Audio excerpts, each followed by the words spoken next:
Ensinar a se comunicar vai além do processo de alfabetização. Esse é o tema de hoje, fica comigo. Vou te dar um exemplo. A música do Renato Russo, Quando o Sol Bater na Janela do Seu Quarto.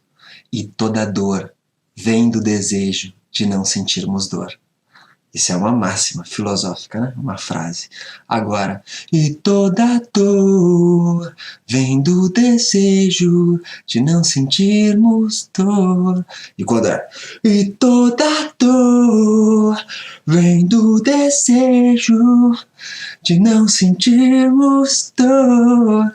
Então, tem a guitarra, tem a voz, tem o canto, tem a regência do povo, né? Então tu pega aí, tu tem uma máxima filosófica, né? Tu tem um trecho de uma coisa que ele quer comunicar, e aí ele canta com visceralidade, a guitarra toca com visceralidade, a bateria toca com visceralidade, e ele ainda tem a técnica de regência do público, que é reger, né? Fazer o povo levantar, o povo sentar, o povo gritar, o povo cantar com ele. Então, se você vê aí, ele conhece de técnica musical, ele conhece de regência, ele conhece de luz, câmera, espetáculo, de música, né, da guitarra. Então, assim, ele se utiliza de múltiplas linguagens para expressar algo.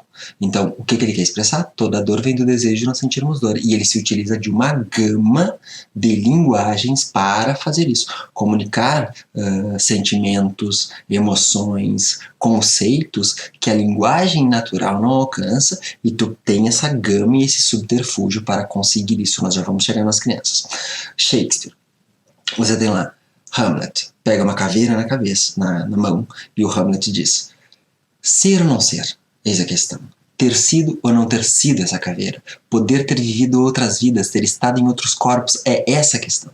Então, Shakespeare também poderia ter colocado, né? Ter vivido ou não ter vivido, eis a questão. Mas não, tem uma caveira, tem uma luz, tem um personagem, tem o teatro, tem o público, né? Para comunicar um conceito difícil, uma expressão difícil, um sentimento difícil. Então ele se utiliza aí da poesia, da atuação, do teatro, da luz, da câmera, da entonação do ator, dos elementos como a caveira. Então você vê uma gama de linguagens para apoiar isso. Frenet fala da educomunicação, Celestin Frenet, e eles tinham lá um jornal da escola, e nesse jornal da escola eles tinham uma impressora, e essa impressora era uma coisa rara de se ter, né, e precisava de tinta, que era caro, e de papéis, que também eram caros. Então, quando eles foram levar para as crianças, eles tinham que pensar: o que nós vamos escrever? Uma poesia, um texto, uma história, uma foto, um desenho, o que nós vamos publicar, né? Então as crianças começaram a pensar no que iriam publicar, fazer discussões sobre a publicação. E aí, essa publicação foi para os pais, essa publicação foi para crianças de outras escolas, e quando as crianças das outras escolas recebiam a publicação, pensavam: bom, a gente pode fazer também, né? A gente pode se comunicar também. Então o Frenet fala muito dessa questão da educomunicação, educação para comunicação, e esse sentido ele pega e diz: não se trata tanto de ensinar a escrever ou a ler, se trata de ensinar a o que escrever.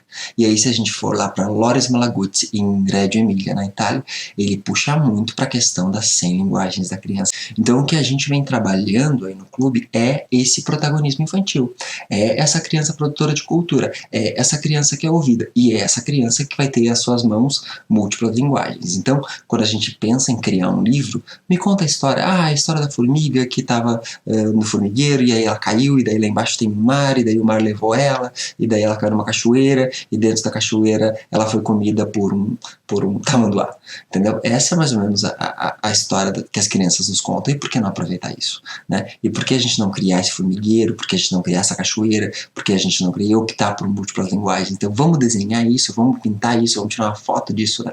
Ou como a professora Suzana Rangel também fala, existem outras formas de obra, né? Como por exemplo no museu, que tem um mictório e o nome da obra é A Fonte. Então tu fica: o que é isso? Ou a Zé me mostrando o Ossis, a professora Zé, que é a pedagoga aqui do clube, minha esposa, mostrando também um sapato que tinha uns ímãs, e a pessoa caminhava pela rua e ela tirava toda noite fotos de tudo que o sapato captava. Então assim, existem muitas formas que essas múltiplas linguagens pode assessorar o processo comunicativo, não só linguístico, mas como comunicativo da criança. Por isso que é tão importante essa linguagem da criança, por isso que é tão importante a criança ser ouvida, por isso que é tão importante o protagonismo infantil, e por isso que é tão importante que o processo de comunicação seja amplo desde o princípio da vida, né? Desde a educação infantil. E é na educação infantil que a gente tem esse sonho, que a gente tem esse imaginário, que a gente tem essa potência latente. Então, pegar esse imaginário e potencializá-lo é uma coisa muito importante que a gente vai fazer dentro do processo comunicativo da criança. Se tu quiser conhecer